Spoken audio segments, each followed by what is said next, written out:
काले पालने दुर्गा क्षमा शिवा धात्रे स्वाहा सुधा नमस्तुते। जय तुम देवे चामुंडे जय भूतार्तिहारिणे जय सर्वदे देवे कालरात्रे नमस्तुते।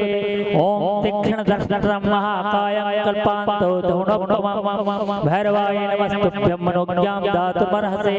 भूदेवरूपस्त्वं कर्मसाक्षी यज्ञकृत यावत् पूजं समाप्ते स्यात् तावत् तत्र स्त्रो भव। जो तेल का दीपक है वो बाबा भैरवनाथ जी का है और घृत का जो दीपक है उसमें माँ भगवती का वो माँ भगवती का है। बोलो बाबा भैरवनाथ की जय, बोलो साचे दरबार की जय, बोलो जगदम्बे भवानी की जय, बोलो धारी मैया की जय। यजमान भारत निगम कुर्यात् तापोपशान्ते सकल दुख शेष निवृत्त पूर्वकम व्याधि जरा मृत्यु रोग भय शोकादि उपसर्ग निवृत्त पुरस्सरम जन्म कुंडल्यां वर्ष कुंडल्यां च गोचरे अरिष्ट लग्नम चतुर्थ अष्टम द्वादश भावे स्थितानां आदित्य नवग्रहाणां शुभ फल हेतवे निराकरण पूर्वकम शुभ स्थानं ग्रहाणां शुभ फल प्राप्त्यर्थ समस्त दुर्दशा दुरंत दशादि महादशा योगिनी दशा विंशोत्तरी दशा अनुकूलता सिद्ध्यर्थं समस्त ग्रामवासिनः सकुटुम्बस्य सकुटुम्बैः अतिवृष्टि अनावृष्टि भूकंप सद्वृष्टिः सर्वविध शांत्यर्थम श्री कुल देवता इष्ट देवता ग्राम देवता एवं आवित सर्वे भो देवेभ्यो भगवान शिव कृष्णार्थेन सकल काम सिद्धये। गणपति पूजनम सुख समृद्ध हेतवे वर्ण पूजनम पुत्र पौत्रादि धान्यादि वांछतादि गौरादि षोडशमाद का पूजनम विप्र अर्चनम पुस्तक पूजनम विप्र अर्चनम स्वस्ते कुलो वंश वृद्धि हेतवे सर्वारिष्ट शांतये नवघर पूजनम दिशादि दोष निवारण सेवा संकल्प वस्तु संकल्प सिद्धिरस्तु।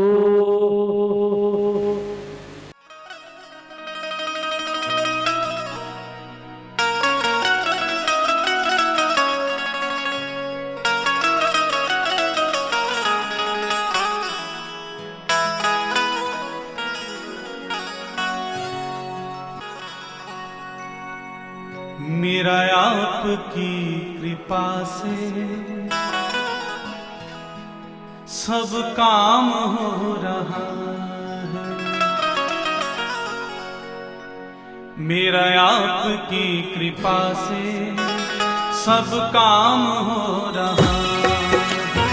मेरा आपकी कृपा से सब काम हो रहा है। करते कृपा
क्या बताऊं मोहन, अब क्या बताऊं मोहन, आराम हो रहा है। अब क्या बताऊं मोहन, आराम हो रहा है। करते हो तुम कन्हैया, करते हो तुम कन्हैया, मेरा नाम हो रहा है। मेरा आपकी कृपा से सब काम हो रहा है। मेरा आपकी कृपा से सब काम हो रहा है। मेरा आपकी कृपा से सब काम हो रहा है।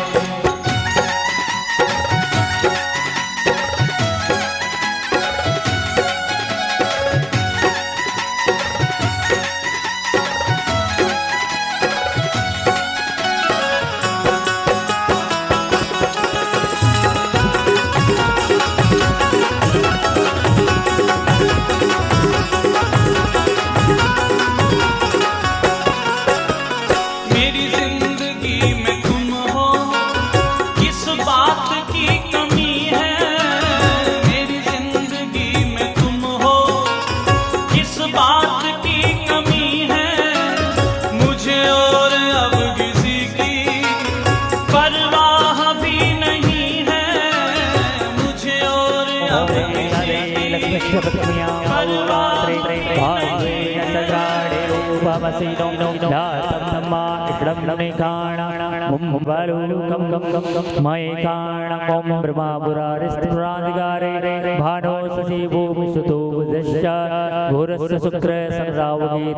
सर्वे ग्रह शांतिकरा भवन्तु।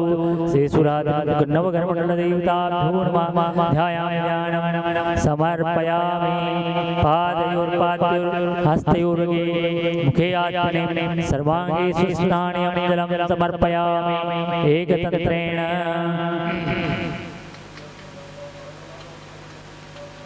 भैरवाय नमः पूजयामि।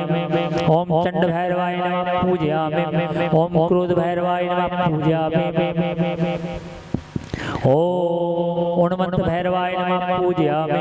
ओम कपाल भैरवाय नमः पूजयामि। ओम भीषण भैरवाय नमः पूजयामि। ओम संहार भैरवाय नमः पूजयामि। ओम सर्वाय नमः पूजयामि। ओम पशुपते नमः पूजयामि। ओम भवाय नमः पूजयामि। ओम सुधारे वरनौ रघुवर विमल जसो जोदायक फलचारे। बुद्धिहीन तनु जानिके सुमिरो पवन कुमार। बल बुद्धि विद्या देहु मोहि हरहु कलेश विकार। जय हनुमान ज्ञान गुण सागर जय कपीस तिहुँ लोक उजागर। रामदूत अतुलित बल धामा अंजनी पुत्र पवन सुत नामा। महावीर विक्रम बजरंगी कुमति निवार सुमति के संगे। कंचन वरण विराज सुबेसा कानन कुंडल कुंचित केसा। हाथ वज्र ध्वजा विराजे कांधे मूंज जनेऊ साजे। शंकर सुवन केसरी नंदन तेज प्रताप महाजगवंदन। सवारे लाल सजीवन लखन जियाए श्री रघुवीर हरषि उर लाए। रघुपति के ने बहुत बड़ाई तुम मम प्रिय भरतहि समभाई। जैस बदन तुम रोयस गावे अस गए से पद कंठ लगा। सनकादिक ब्रह्मादि मुनीसा नारद सारद सहित गईसा। सुखिना इंद्रो वृद्धश्रवाः सुखिनः बहुधा विश्ववेदाः। सुखिनो हरिषणे सुखिनो प्रियव्रतः। मया प्रति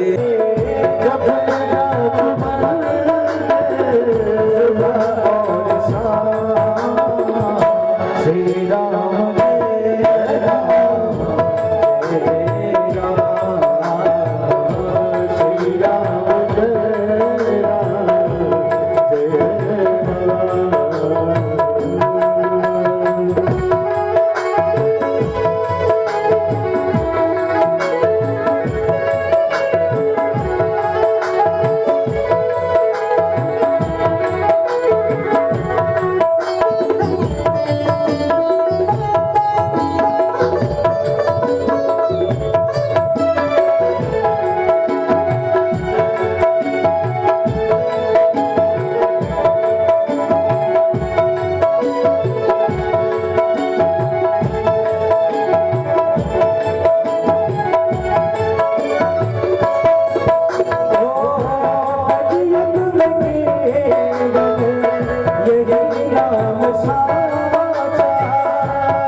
श्री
गुरुर्ब्रह्मा गुरुर्विष्णु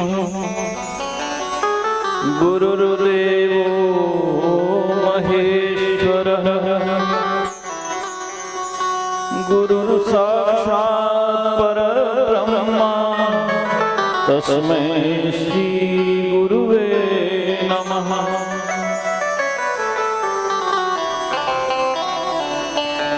अखंड मंडलाकारं व्याप्तं येन चराचरं तत्पदं दर्शितं येन तस्मै श्री गुरुवे नमः।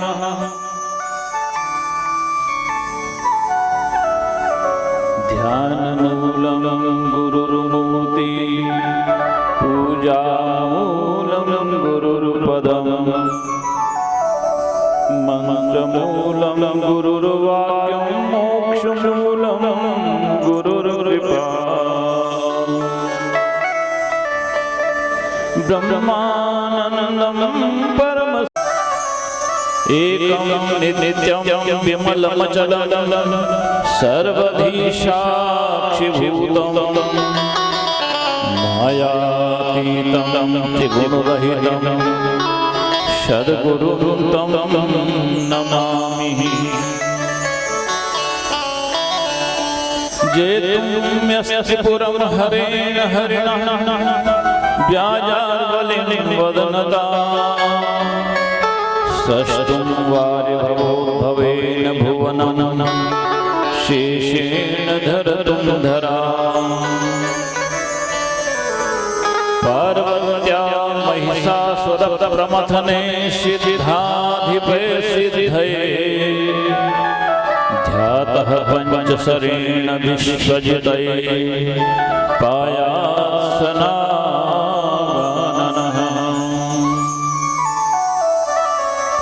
एकदन्त महाकायं लम्बोदरगजाननं विघ्ननाशकरं देवं हेरम्बं प्रणमाम्यहम्।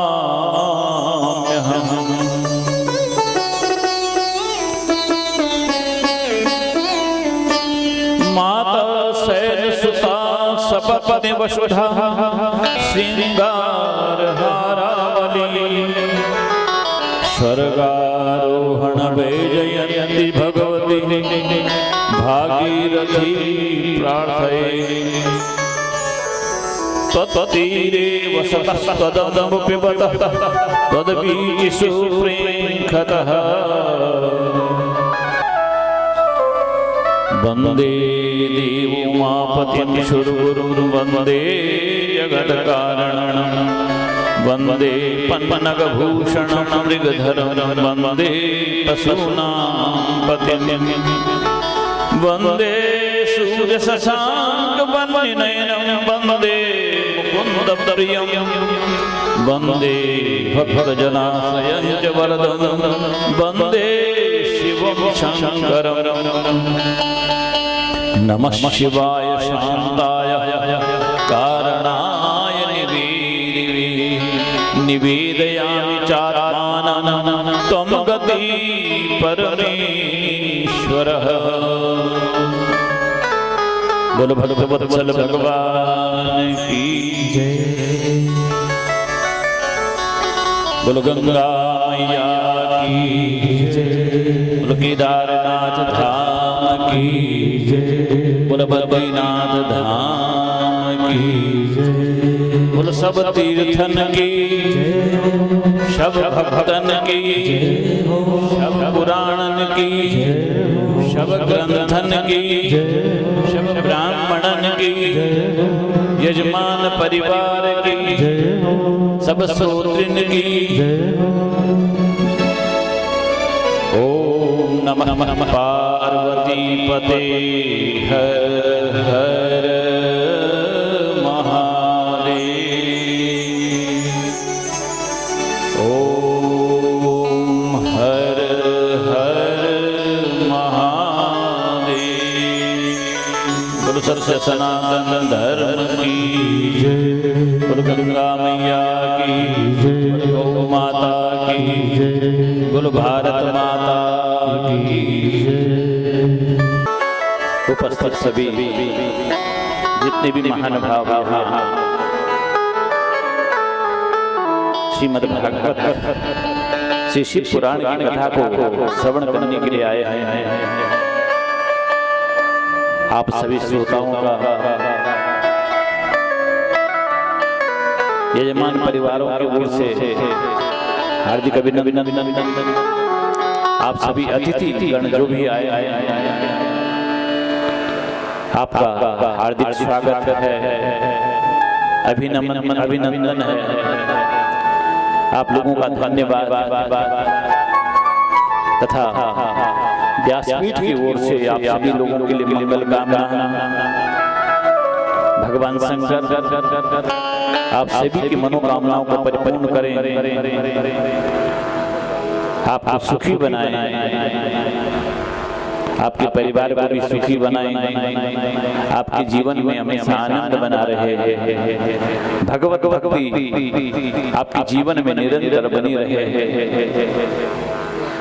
प्रिय श्रोताओं, कल हमने विराम के समय किस तरह से भगवान शंकर के द्वारा उनके नेत्रों से क्रोध से उत्पन्न जो जलांधर था उसकी मृत्यु हुई, किस तरह से भगवान शंकर ने उसको मारा। प्रसंगवश ये तुलसी की दूसरी कथा है जिसमें प्रसंग आता है। एक पूर्व काल में ब्रह्मा जी के मानस पुत्र हुए महर्षि मरीचि के हुए कश्यप, और कश्यप की दोनों भार्या से एक विप्रचिति नाम का पुत्र पैदा होता है, जिससे कि भगवान विष्णु का भक्त दंभ नाम का एक दैत्य पैदा हुआ है। ये दैत्य वंश के धनु के पुत्र हुए दैत्य। ये जो दंभ है इसकी कोई संतान नहीं, निसंतान है। तब भगवत प्रेरणा से इसके मन में भाव आया, मैं भगवान की तपस्या करूं। तपस्या करने से हो सकता है कि मेरे घर में पुत्र पैदा हो जाए। ये भगवान की तपस्या करने के लिए गया और भगवान से आशीर्वाद करके घर में आया। आशीर्वाद के रूप में उसको पुत्र रत्न की प्राप्ति हुई। उसकी पत्नी को गर्भ धारण हुआ और उसके गर्भ में द्वापर में भगवान कृष्ण, ये पिछले कल्प वाली बात है। पिछले कल्प में जब द्वापर युग था, उस द्वापर युग में भगवान कृष्ण के एक सखा से सुदामा जी, उन्होंने राधा जी का अपराध किया था। राधा जी के श्राप से वो राक्षस बने थे। वही राक्षस दंभ की पत्नी के गर्भ में प्रवेश करते हैं और समय आने पर इसका जन्म होता है। इसका नामकरण शंखचूड़ के नाम से होता है। ये जो शंखचूड़ था ये भी भगवान का बहुत बड़ा भक्त था। बड़ा होकर के इसने महर्षि जयदिसप्त से उपदेश प्राप्त किया था।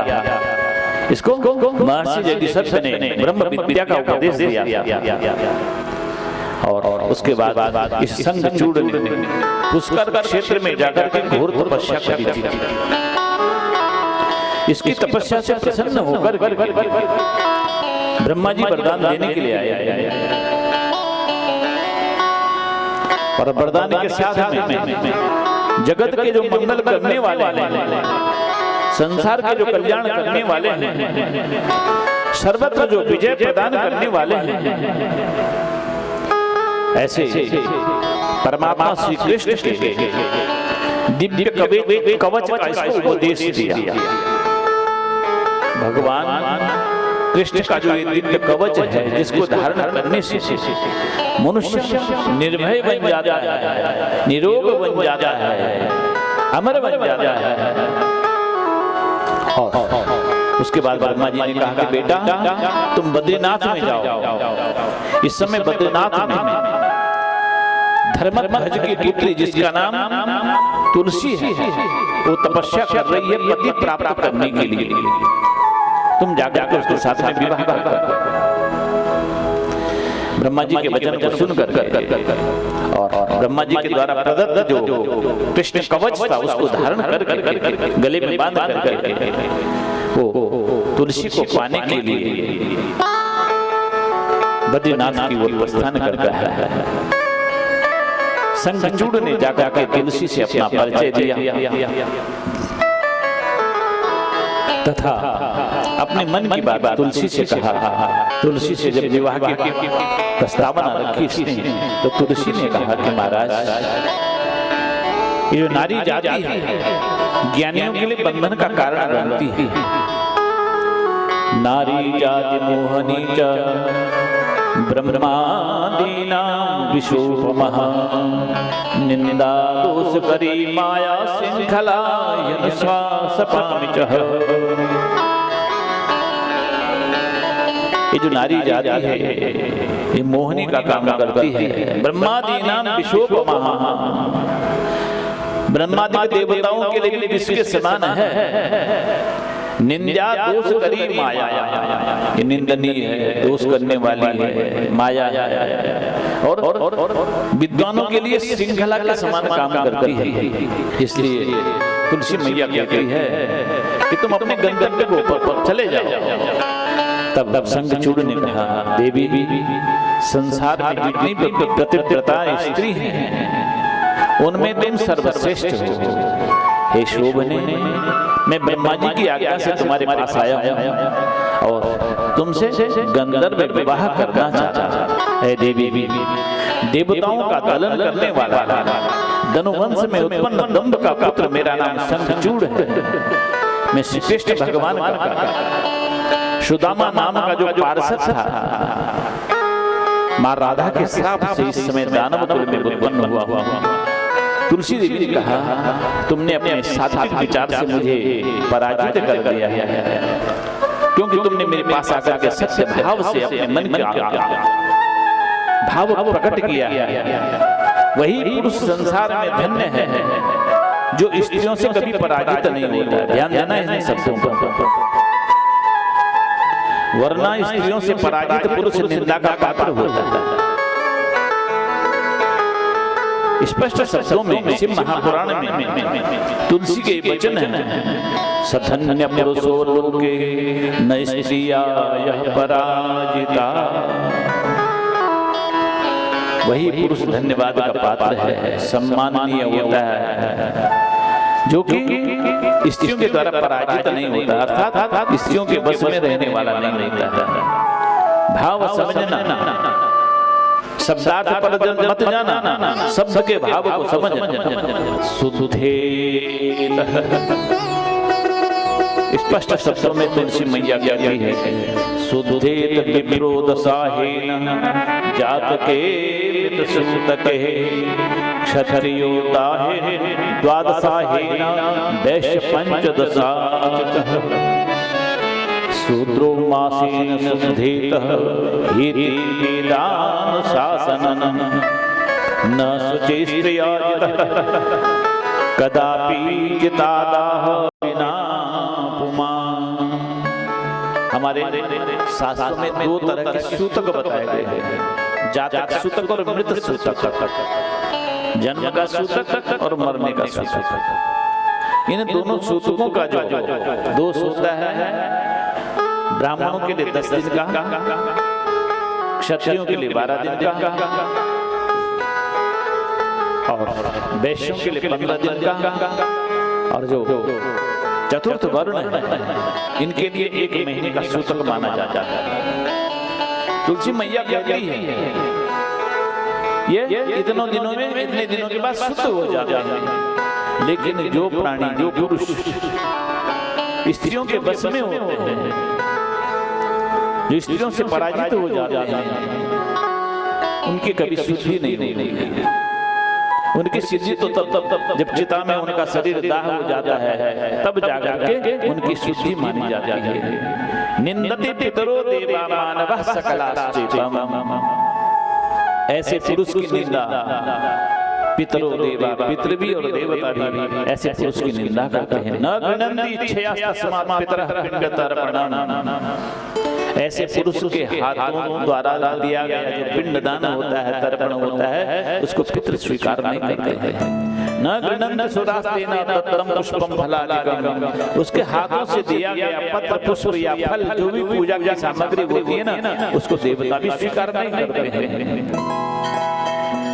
तुलसी मैया के ऐसा कहने पर तभी ब्रह्मा प्रकट हो जाते हैं और प्रकट होकर के शंखचूड़ से कहते हैं कि तुम शीघ्र इसके साथ में गंधर्व विवाह कर। ब्रह्मा जी के कहने पर तुलसी ने उसको स्वीकार किया। ऐसे गुणवान पति को प्राप्त करके समस्त लोगों में चिरकाल तक विहार करने के लिए, सुख प्राप्त करने के लिए ब्रह्मा जी की आज्ञा से उसके साथ में ब्रह्म विवाह करते हैं। और ब्रह्मा जी ने कहा, ऐ पुत्री, तुम वृथा ही इसकी परीक्षा ले रही हो, इसकी परीक्षा लेने की जरूरत नहीं है। इसके बाद चिरकाल तक तुम दोनों पति पत्नी का जो संयोग होता है, उसका जो आनंद होता है, तुमको लेना है। और उसके बाद तुमको कृष्ण लोक को पहुंचना है, कृष्ण लोक को जाना है। तुम दोनों के दोनों फिर कृष्ण लोक को प्राप्त करोगे। ब्रह्मा जी के ऐसे कहने पर दोनों गंधर्व विवाह करते हैं और शंखचूड़ अपनी पत्नी को लेकर के अपने घर में आता है, अपने माता पिता आदि को प्रसन्न करता है। तथा सभी असुरों ने मिलकर शुक्राचार्य से शंखचूड़ को दैत्यराज का पद पर अभिषिक्त कर दिया, विभूषित कर दिया। शंखचूड़ दैत्यों का राजा बन जाता है और उसने अपने पराक्रम से सभी देवताओं को जीत लिया। तीनों लोगों का वो राजा बन जाता है और सभी देवता उसके भय से कंदराओं में छुप जाते हैं। भगवान कृष्ण का सखा होने से, मित्र होने से वो निरंतर भगवान कृष्ण की भक्ति में लीन रहता। बड़ा साधु स्वभाव था उसका। केवल साप के कारण दैत्य कुल में पैदा हुआ था। उसकी बुद्धि दानवों जैसी नहीं थी, बड़ा सौम्य भाव था, सौम्य स्वभाव था उसका। अब सभी देवता ऋषि ब्रह्मा जी को साथ लेकर के भगवान विष्णु की शरण में जाते हैं और उनकी स्तुति करते हैं। हे नारायण, देव देव जगन्नाथ वैकुंठाधिपते प्रभो रक्षास्मान् शरणं पन्नः श्रीहरे जगद्गुरु। त्वमेव जगतां पातः त्रिलोकेषु अच्युतः प्रभो लक्ष्मीवास गोविन्दः भक्त प्राण नमोस्तुते। बड़े भाव से उन्होंने भगवान विष्णु की स्तुति करी। सभी देवता भगवान नारायण की शरण में जाते हैं और प्रभु से प्रार्थना करते हैं कि प्रभु, ये जो सुदामा नाम का गो जो राधा जी के साप से शापित है, आप इससे हमारी रक्षा कीजिए। तब प्रभु बोले, राधा जी के साप से शापित जो मेरा मित्र सुदामा शंखचूड़ बना है, उसकी जो मृत्यु है श्री कृष्ण ने शंकर के हाथों निश्चित की है। इसलिए हम सब आओ भगवान शंकर की शरण में चले। ब्रह्मा विष्णु आदि सभी देवता भगवान शंकर की शरण में जाकर के उनकी स्तुति करते हैं और उनसे शंखचूड़ को मारने की प्रार्थना करते हैं। तब भगवान शंकर सभी देवताओं को आश्वासन देते हैं, हे हरे वत्स हे ब्रह्मा त्यजंत सर्वसो भयं शंखचूड़ोद्भवं भद्र संविभशत संशय। तुम संशयहीन हो जाओ, सारी शंकाओं को समाप्त कर दो, भय को मिटा दो। अब समझो कि शंखचूड़ मारा गया, शंखचूड़ का जो भय है वो सर्वतो शांत हो जाएगा। आप निश्चिंत रहो। सभी देवता भगवान के आश्वासन देने पर अपने अपने स्थान पर लौट गए। भगवान शंकर की वाणी से संतुष्ट हो गए और तब दुष्टों के लिए काल के स्वरूप जो रुद्र भगवान शंखचूड़ के वध का निश्चय करके उसके पास अपने सेवक चित्ररथ को भेजते हैं गंधर्व, और चित्ररथ को आदेश दिया गया तो शंखचूड़ के पास जाकर के मेरा संदेश सुनाओ। हे शंखचूड़, तुम देवताओं का जो राज्य तुमने छीन रखा है, अधिकार जो तुमने छीन रखा है, उसको लौटा दो, अन्यथा मेरे साथ में युद्ध करने के लिए तैयार हो जाओ। शंखचूड़ ने कहा, मैं किसी भी तरह से देवताओं के राज्य को नहीं लौटाऊंगा, अपितु मैं भगवान शंकर के साथ में युद्ध करूंगा। जाओ तुम मेरी ओर से शंकर भगवान से युद्ध की घोषणा कर दो, उनकी जो इच्छा है वो सो करे। शंखचूड़ का आदेश लेकर के गंधर्वराज भगवान शंकर के पास पहुंचते हैं और भगवान शंकर को उसका उत्तर सुनाते हैं कि महाराज वो तो युद्ध करने के लिए भी तैयार है। भगवान शंकर शंखचूड़ के साथ में युद्ध करने के लिए अपनी सेना को सुसज्जित करते हैं, जिस सेना में उनके सेनापति नंदीश्वर, वीरभद्र, कुमार कार्तिकेय, गणेश जी, महाबल सुभद्र, विशालाक्ष, बाण, ये जो बड़े बड़े सैनिक सेनापति थे, ये सब भगवान शंकर की ओर से प्रसन्न होकर के युद्ध करने के लिए निकल पड़ते थे। इधर शंखचूड़ ने अपने महल में जाकर के अपनी धर्मपत्नी तुलसी से कहा कि देवी, मैं इस समय युद्ध करने के लिए जा रहा, भगवान शंकर के साथ में कोई साधारण युद्ध नहीं, देवादिदेव महादेव से युद्ध है। हो सकता है मैं लौट करके नहीं आऊं। इसने उसने अपने पुत्र को राजगद्दी पर अभिषिक्त कर दिया, उसको राजा बनाने की घोषणा कर दी और उसको राज्यभार सौंप कर तुलसी से आज्ञा मांग कि मुझको युद्ध में जाने की विदाई दे। तुलसी ने बहुत प्रयास किया उसको रोकने का, उसको समझाने का बहुत प्रयास किया, लेकिन वो नहीं मानता। और जब वो नहीं माना तो करोड़ों असुरों को लेकर के युद्ध के मैदान में पहुंच जाता और युद्ध के मैदान में पहुंचते ही दोनों से भयंकर प्रलयकारी युद्ध प्रारंभ हो जाता है। शंखचूड़ ने शिवजी पर दारुण बाणों की वर्षा कर दी। युद्ध के मैदान में भगवान शंकर की ओर से मां भद्रकाली प्रकट हो जाती है और अपने मुख को खोल करके प्रलयकारी तांडव मचाती है।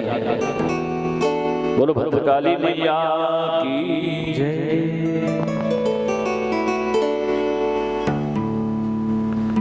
मां भद्रकाली इतना भयंकर रूप धारण कर रखा उसने, जो भी सामने दिखाई दे रहा है उसको मुंह में निगल रही है। मां की इस भयंकर प्रलयकारी युद्ध को देख करके सब लोग घबरा गए, यहाँ तक कि देवता भी घबरा गए। मां की इस भयानक स्वरूप को देख करके भगवान शंकर और शंखचूड़ के मध्य में भयंकर युद्ध चल रहा है और इधर भद्रकाली समस्त दैत्यों का संहार कर रही है। यह देख करके ये शंखचूड़ आग बबूला हो गया और शिवजी के ऊपर एक भयंकर बाण वर्षा कर दी। तब क्रोधित होकर के भगवान शंकर ने अपने हाथ में अपना त्रिशूल लिया और तभी आकाशवाणी होती है, ऐ शंकर अपने इस त्रिशूल को मत चलाना, क्योंकि इसके द्वारा इसकी मौत नहीं हो पाएगी, क्योंकि इसके गले में अभी कृष्ण कवच धारण कर रखा है। भगवान विष्णु का जो कवच है इसके गले में अभी इसको बंधा हुआ है, और इसकी जो धर्म पत्नी है वो अभी पतिव्रता है, और पतिव्रता के पति को मारना बहुत कठिन होता है।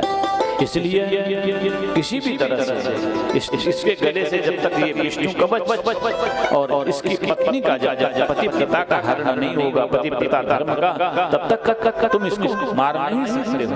तब शिव जी ने भगवान विष्णु का स्मरण किया और भगवान विष्णु को प्रकट होने के लिए कहा। भगवान शिव की आज्ञा से भगवान प्रकट होते हैं और प्रकट होकर भगवान शंकर से कहते हैं कि प्रभु क्या आज्ञा है। तब भगवान शिव के कहने पर भगवान विष्णु तुलसी मैया के शील का हरण करने के लिए, उसके पातिव्रत धर्म को समाप्त करने के लिए निकल पड़ते हैं। ब्राह्मण का पहले उन्होंने ब्राह्मण का वेश बनाकर शंखचूड़ के पास पहुंचते और शंखचूड़ से कहते हैं कि महाराज देहि भिक्षां दानवेन्द्रः मह्यं प्राप्ताय सांप्रतम्। मैंने सुना है कि आप बहुत बड़े दानी हैं, मैं आपके पास दान लेने के लिए आया। शंखचूड़ ने कहा ओ भाई क्या चीज चाहिए? बोले नहीं ये तो गुप्त है, पहले आप दान देने का संकल्प करो तब जाकर के मैं अपने मन की बात कहूंगा। जब शंखचूड़ ने कह दिया कि हाँ ठीक है जो तुम मांगोगे मैं देने को तैयार हूं, तब ब्राह्मण वेशधारी भगवान विष्णु ने कहा तद्ददौ कवचम दिव्यम दिव्याय प्राणसम्मतम्। तुम्हारे जो प्राणों से भी प्यारा जो कवच धारण कर रखा है इसको दान दो। जिस तरह से कर्ण से इंद्र ने कवच मांगा था ब्राह्मण के वेश कवच और कुंडल, उसी तरह से यहाँ इस शंखचूड़ से जो कृष्ण कवच था उसके गले में बंधा हुआ भगवान विष्णु ने ब्राह्मण का वेश बनाकर उससे वो ले लिया और उसके बाद शंखचूड़ का वेश बनाकर तुलसी के पास पहुंच जाते हैं। तुलसी ने पूछा महाराज क्या हुआ युद्ध का? इसने कह दिया कपट वेशधारी भगवान विष्णु जो शंखचूड़ का वेश बनाकर गए थे, उन्होंने कहा युद्ध तो समाप्त हो गया, मैंने सबको पराजित कर दिया। अपने पति की जीत की प्रसन्नता का सुनकर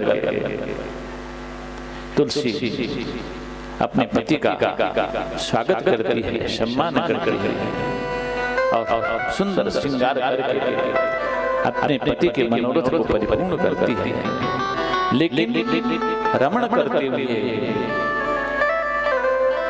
रति में भंग देख करके वो समझ गई कि ये मेरा पति नहीं, ये कोई और है।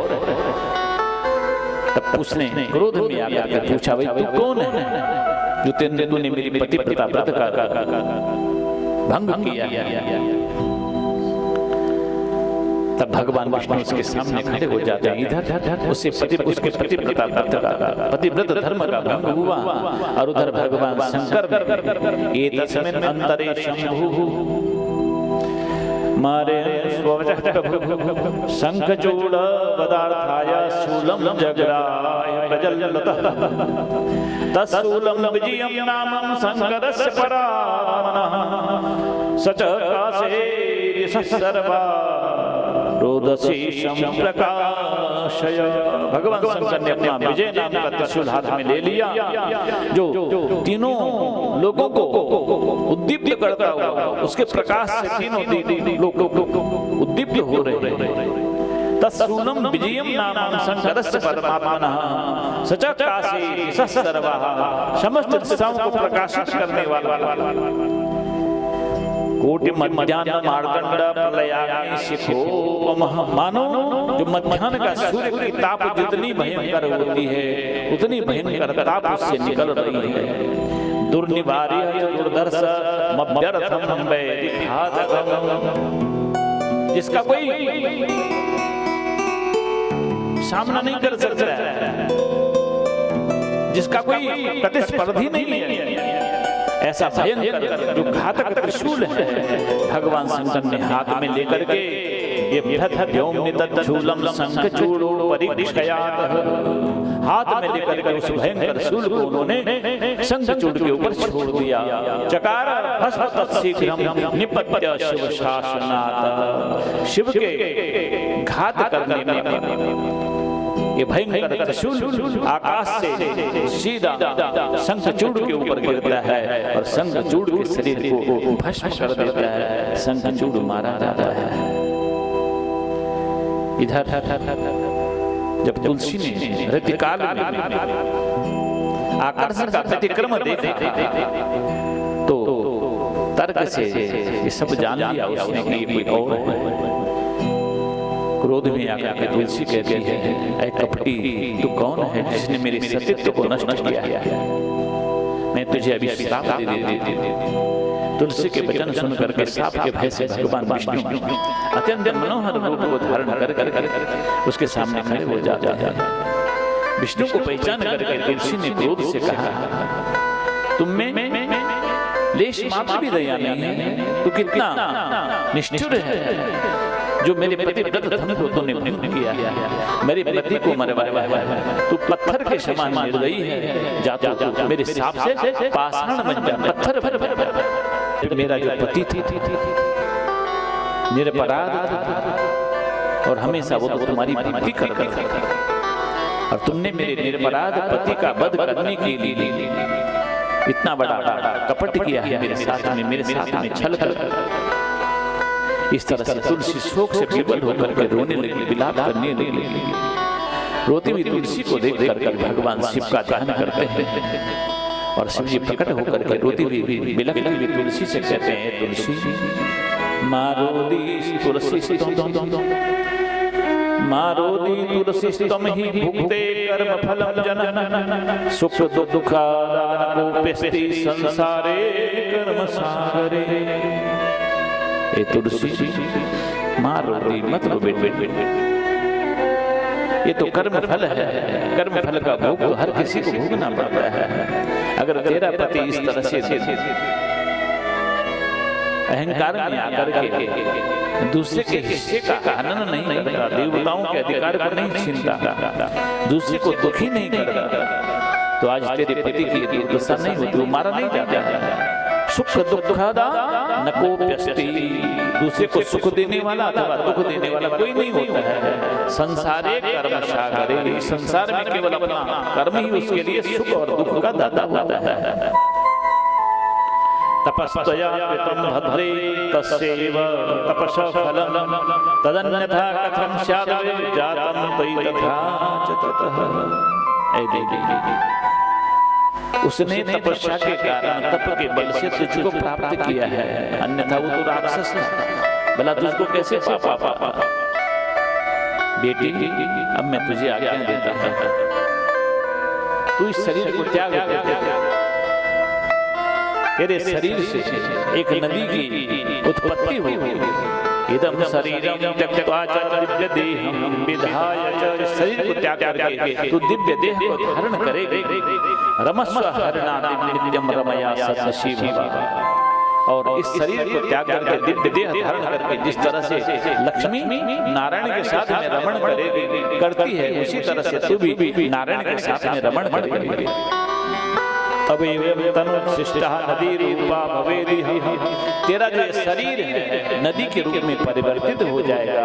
भारते पुण्य रूपा सा गंडकी विश्वतः, वही शरीर तेरा गंडकी नदी के रूप में परिवर्तित हो जाएगा। और कियत काल महादेव पूजन, ये जो कुछ समय के बाद तेरा एक रूप तुलसी के रूप में परिवर्तित हो जाएगा, तुलसी बनेगी तू और हर पूजा में तेरी पूजा होगी। और विशेषतया भगवान की पूजा में तेरा विशेष सम्मान होगा।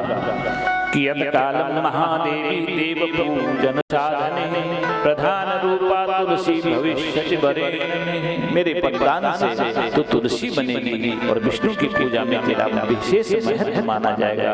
भवत्तम तुलसी वृक्षो बरा पुष्पेषु सुंदरी स्वर्गे मर्ते च पाताले तिष्ठत्वं हरिसन्निधौ, और सर्वत्र तुझको भगवान नारायण के सानिध्य में रखा जाएगा। दीक्षाधिष्ठा देवी त्वं वैकुंठे दिव्य रूपिणी सार्धं रहस्य हरिणा नित्यं पीड़ा करिष्यसि। तुलसी वृक्ष की अधिष्ठात्री भगवती वैकुंठ में तेरा दिव्य रूप होगा, जहाँ तू नित्य हरि के साथ में क्रीड़ा करेगी। और यही विष्णु गंडकी नदी के किनारे तुम्हारे श्राप से पाषाण रूप से स्थिर हो गए। हरिद्वे शैल रूपी गंडकी तीरे सन्निधो संकरिष्यति अधिष्ठानं भारते तव शापः। तुम्हारे श्राप से ये भगवान नारायण गंडकी के किनारे पत्थर बन करके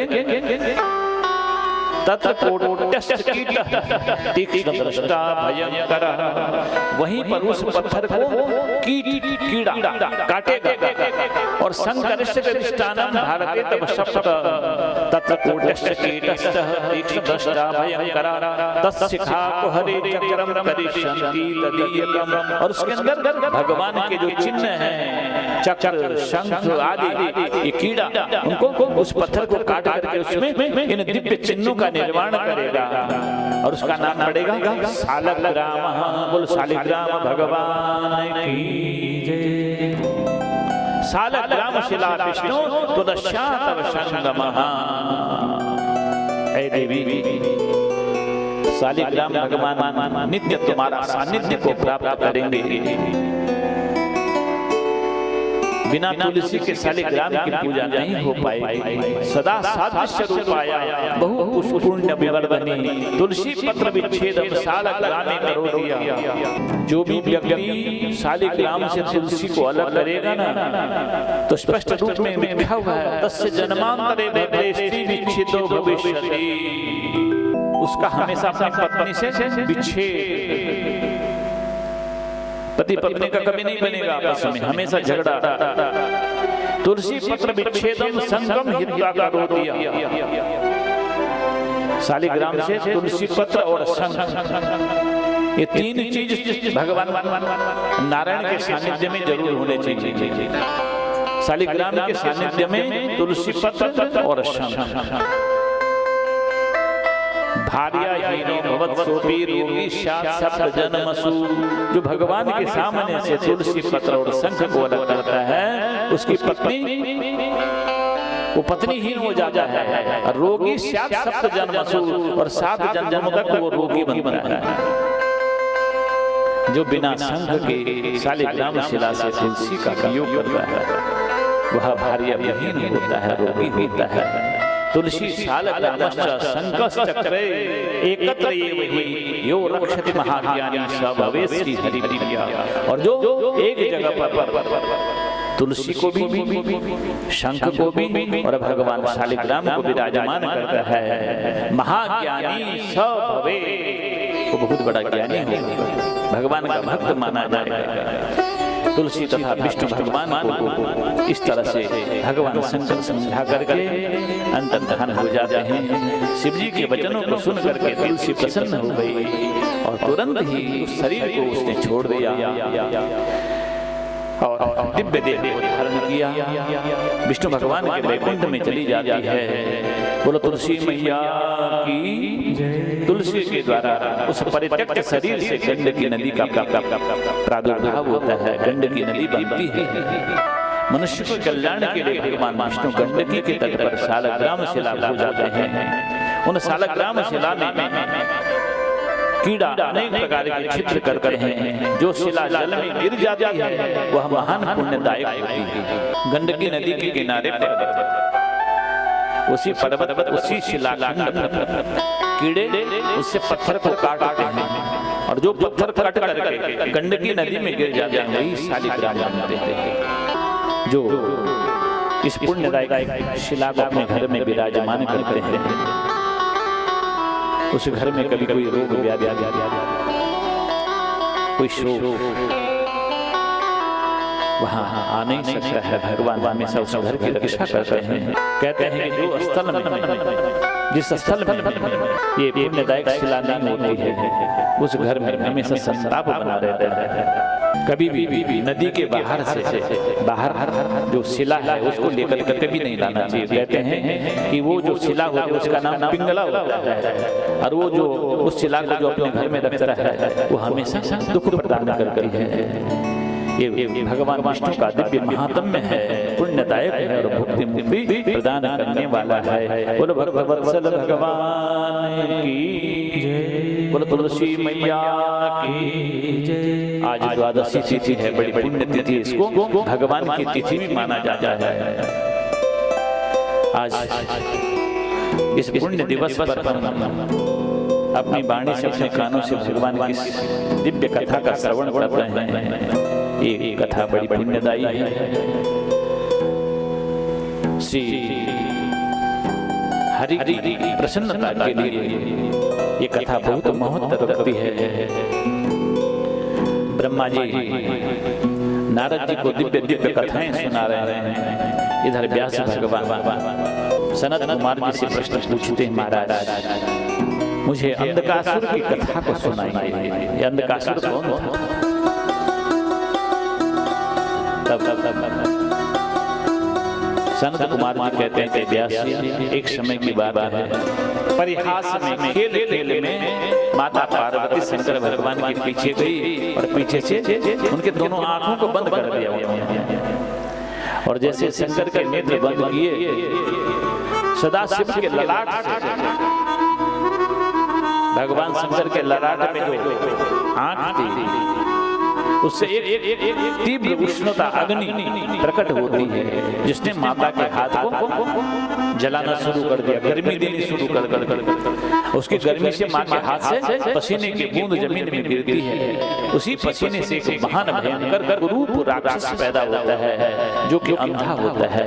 यही अंधकासुर दैत्य कहलाता है। एक समय की बात, दिति के पुत्र हिरण्यकश्यप और हिरण्याक्ष की कोई संतान नहीं थी। हिरण्यकश्यप की बहुत सारी संतानें थी। अब हिरण्याक्ष के अंदर थोड़ा सा ऐसा भाव आ गया कि मेरी भी अगर संतान होती तो कितना अच्छा होता। संतान पाने के लिए भगवान शंकर के शरण में जाता है, भगवान शंकर की तपस्या करता है। शंकर भगवान ने उसकी तपस्या से प्रसन्न होकर के जो अंधकासुर है उसकी गोद में डाल दिया और उसको कहा, ले बेटा, वैसे तो तेरे भाग्य में संतान सुख नहीं लिखा हुआ है, लेकिन मैं तुझको ये पुत्र प्रदान कर रहा हूं। वही हिरण्याक्ष जिसको वराह भगवान ने मारा था, ब्रह्मा के द्वारा वरदान में प्राप्त कर इस अंधकासुर पुत्र को प्राप्त करता है। शिव महापुराण में अंश रूप में थोड़ा सा नृसिंह भगवान की कथा भी आती है। वहां केवल इतना वर्णन है कि हिरण्यकश्यप जो हिरण्याक्ष का बड़ा भाई था, जिसने तपस्या से भगवान ब्रह्मा को प्रसन्न किया। भगवान ब्रह्मा जब वरदान देने के लिए आए, कहा, बेटा मांग, तुझे क्या चाहिए? भागवत में तो बहुत कुछ लिखा है। भागवत में तो ये हिरण्यकश्यप कहता है कि प्रभु, यदि दास्य विमता वरान में वरदोत्तमः भूतेभ्यः तद्शिष्टेभ्यो मितुर्माभून् मम प्रभु नान्तर बहिर्दिवानक्तं नान्यस्य मादपि चायुधे न भूमो अम्बरे मृत्युर्न नरैर्मृगैरपि वसुभिर्वा समुद्भिर्वा सुरासुरमहोरगे अप्रतिद्वन्द्वतां युद्धम् एकपत्यम् च देहिनां सर्वेषां लोकपालानां महिमानं यथात्मना तपो योग प्रभावाणां यद्दृश्यति करहिचित्। न भीतर मरो न बाहर मरो, न दिन में मरो न रात में मरो, न किसी देवता के हाथ से न किसी गंधर्व, अर्थात आपके द्वारा बनाई गई जो सृष्टि में जितने भी प्राणी हैं किसी के हाथ से ना मरो।